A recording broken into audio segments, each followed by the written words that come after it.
반가. 안녕하세요. 박용덕입니다. 뒤에 사진, 배경사진 보이시죠? 세계에서 가장 높은 두바이 부르즈 할리파 건물입니다. 멋지죠? 공부하기 전에 멋진 사진 한번 감상해 보시기 바랍니다. 자, 그리고 분수쇼인데 부르즈 할리파 건물 앞에서 하는 분수쇼, 세계 3대 분수쇼라고 하죠. 정말 멋있군요. 자, 그러면 이번 시간 또다시 공인중개사법 기출 하루 3문제 보객이 시작하도록 하겠습니다. 시작하기 전에 먼저 구독, 좋아요, 알람 설정 꼭 부탁드리겠습니다. 자, 그러면 문제 풀도록 하겠습니다. 16회 33번 문제입니다. 개업공개사의 업무 처리에 관한 설명으로 옳은 것입니다. 1번 개업공개사는 의뢰인의 요청이 있는 때에는 부동산 등기 특별조치법이 정하는 바에 따라 금인을 신청하여야 한다. 옛날에는 요청이 있는 경우 금인을 신청하여야 한다라고 했습니다. 그러나 지금은 금인 신청할 의무는 삭제되었습니다. 금인 신청은 부동산 등기 특별조치법에 의하면 등기특별조치법 관련 대법원 규칙 1조에 의하면 금인 신청은 거래 당사자 중 1인이나 그 위임을 받은 자, 그 다음에 계약서를 작성한 변호사, 법무사, 개업공개사가 금인 신청을 할 수 있습니다. 하여야 한다가 X가 되겠습니다. 할 수 있다. 하여야 한다. X. 해도 되고 안 해도 되고 자유입니다. 그래서 1번 X고요. 물론 금인계약서 필요적기재사항에는 개업공개사가 있을 경우 개업공개사는 반드시 기재는 되어야 하죠. 우리 금인계약서 필요적기재사항 당모가지 개대가리 중의조한다 이렇게 암기를 했었죠. 제가 내드린 암기 프린트 10번에 있습니다. 당사자, 목적 부동산, 계약연월일, 대금지급사항, 그 다음에 개업공개사가 있을 경우 개업공개사, 조근기한, 당모가지 개대가리 중의조한다 이렇게 했는데 즉 개업공개사가 있을 경우 개업공개사는 필요적으로 반드시 기재는 되어야 합니다. 그러나 금인 신청을 할 의무는 없고 신청을 할 수는 있습니다. 자, 그 다음에 2번 공인중개사인 개업공개사의 소속 공인중개사가 거래계약서를 작성한 경우 당해 업무를 수행한 소속 공인중개사만 서명 및 날인하면 된다. X입니다. 개업공개사와 함께 소속공개사도 서명 및 날인하여야 합니다. 소속공개사만 서명 및 날인하고 사장인 개업공개사는 서명 및 날인을 하지 아니하면 안 되죠. 반드시 사장 결재를 받아야 됩니다. 그래서 개업공개사와 소속공개사가 함께 서명 및 날인해야 됩니다. 모든 소속공개사가 다 서명 및 날인하는 것은 아니고요. 당해 업무를 수행한 소속공개사입니다. 그래서 소속공개사가 만약에 10명이 있다면 10명 모두 다 서명 및 날인해야 되는 것은 아니고요. 그 업무를 수행한 소속공개사만 서명 및 날인하면 되겠습니다. 자, 그 다음에 3번 개업공개사는 중개가 완성된 때에는 거래계약서를 작성하고 이에 서명 및 날인하여야 하며 3년 동안 그 사본을 보존하여야 한다 했는데 3년이 X입니다. 3년 동안 보존하는 것은 전속중개계약서와 확인설명서 밖에 없죠. 거래계약서 5년이고요. 매수신청대리 사건카드, 매수신청대리 대상물 확인설명서, 매수신청대리 행정처분대장 5년 보존입니다. 3년 보존이라고 해서 X고요. 그 다음에 사본을 보존하여야 한다. 이것도 X입니다. 옛날에는 사본이었는데 지금은 원본인지 사본인지 구분하기가 어렵죠. 그래서 원본, 사본, 전자문서를 보존해도 됩니다. 그 다음에 4번 개업공개사가 거래계약서를 작성할 때에는 국토교통부 장관이 정하는 표준서식을 따라야 한다. 물론 국토교통부 장관이 표준서식을 정하여 사용을 권장할 수는 있습니다. 그러나 현재 국토교통부 장관이 권장하는 서식이 없습니다. 그래서 따라야 할 의무는 없습니다. 법정서식이 없다. 거래계약서는 법정서식이 없습니다. 자, 그 다음에 개업공개사는 의뢰인의 본지에 따라 이렇게 했는데 이 본지라는 게 판례입니다. 본래의 취지 이런 말이죠. 본래의 취지에 따라 선량한 관리자의 주의로서 의뢰받은 중개물을 처리하여야 할 의무를 부담한다. 예, 판례입니다. 선량한 관리자의 주의 의무는 우리 공인중개사법에는 규정이 없고 판례가 인정하는 의무가 되겠습니다. 예, 따라서 5번 선량한 관리자의 주의 의무 맞습니다. 5번이 정답이 되겠습니다.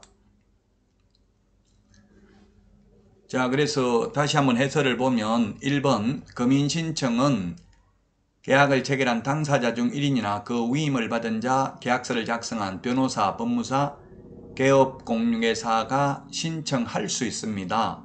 의뢰인의 요청이 있어도 개업공개사는 거부할 수 있다.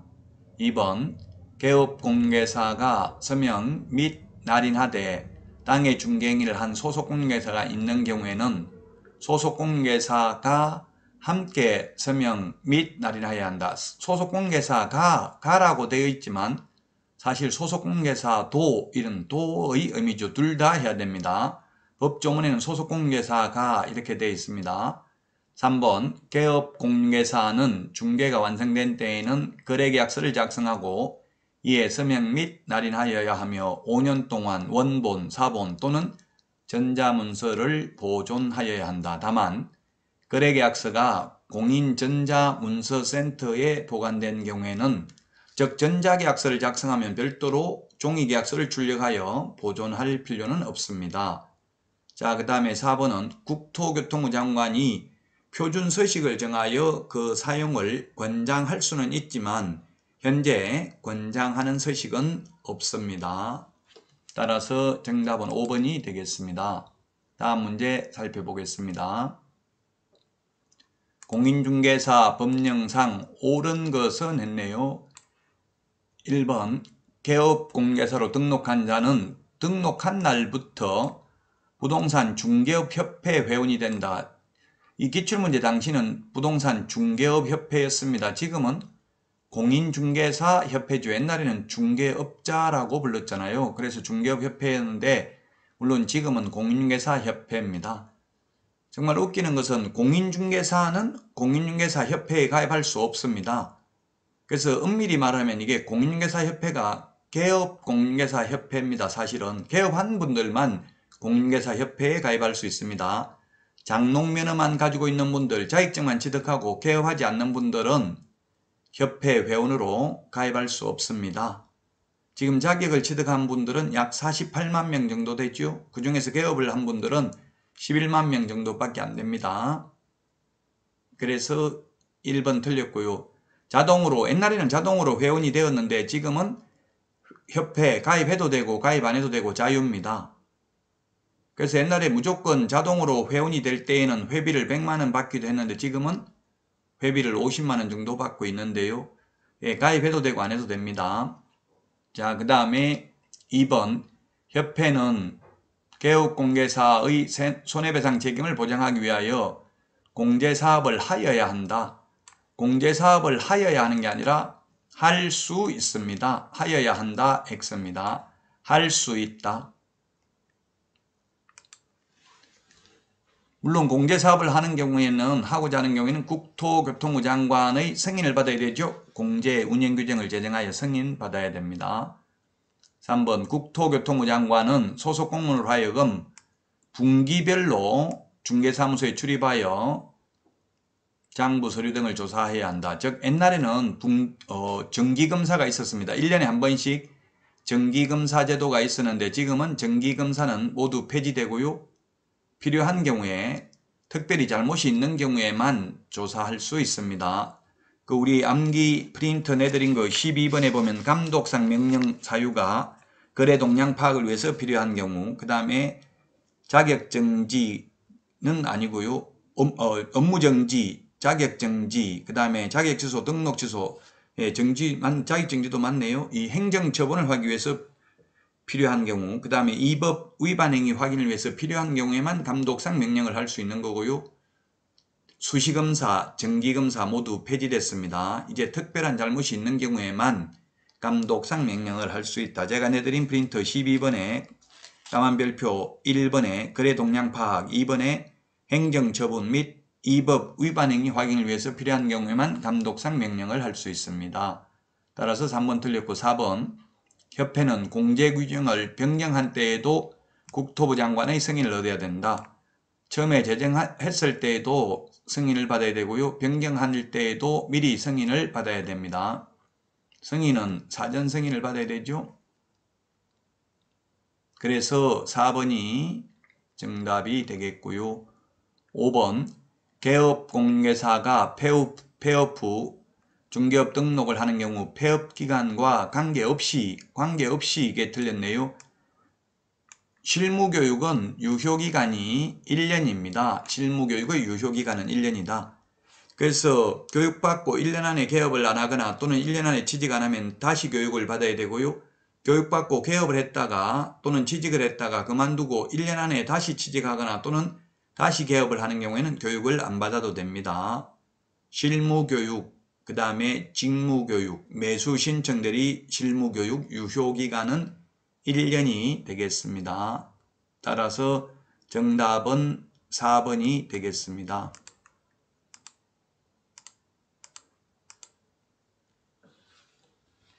1번에 1999년 7차 개정 시 의무적으로 가입해야 되는 규정은 삭제됐고요. 이제는 개업공개사는 협회 회원으로 가입해도 되고 안 해도 자유다.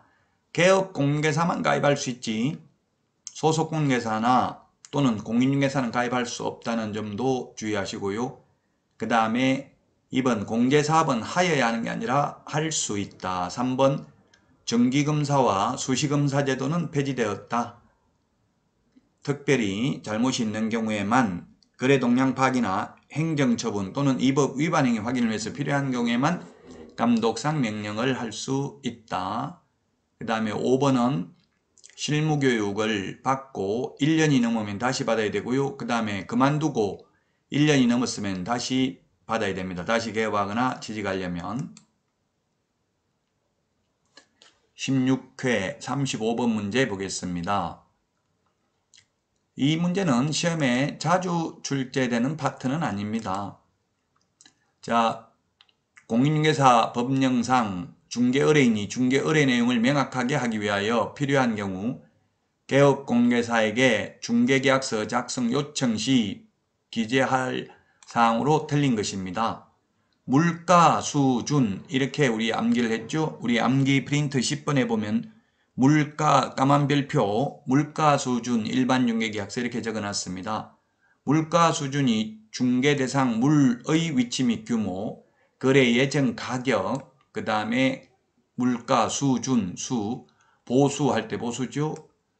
거래 예정 가격에 의한 중개 보수, 그 다음 물가 수준 준수사항입니다. 개업공개사와 의뢰인이 준수하여야 할 사항, 이 4가지 사항을 기재한 일반 중개계약서 작성을 의뢰인이 개업공개사에게 요청할 수 있습니다. 요청받은 개업공개사는 그 요청을 거부할 수도 있습니다. 현실적으로 우리나라에서 일반 중개계약은 거의 대부분이 구두로 말로 하고 있죠. 서면으로 계약서를 작성하고 있지 않는 게 현실입니다. 일반적으로는 어떻게 하고 있습니까? 일반적으로 우리 집 팔아주세요 이러면 개업공개사가 예 팔아드리겠습니다. 손님 오면 연락드리겠습니다. 연락처 하나 주세요 하고 끝내죠. 그게 중개계약입니다. 중개계약은 개업공개사와 의뢰인 간에 맺는 게 중개계약이고요. 거래계약은 거래 당사자 간에 매도인, 매수인, 임대인, 임차인 간에 맺는 계약이 거래계약이 되겠습니다. 따라서 정답은 2번이 되겠습니다.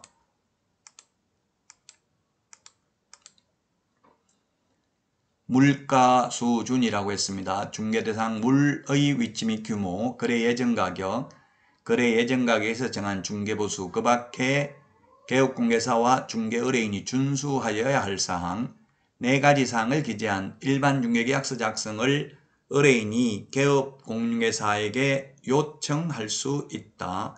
요청받은 개업공개사는 그 요청을 거부할 수도 있다. 이 일반 중개계약서 표준 서식을 지금 권장할 수 있는데 표준 서식이 있습니다. 법정 서식이 있습니다. 거래계약서는 법정 서식 없다고 했죠.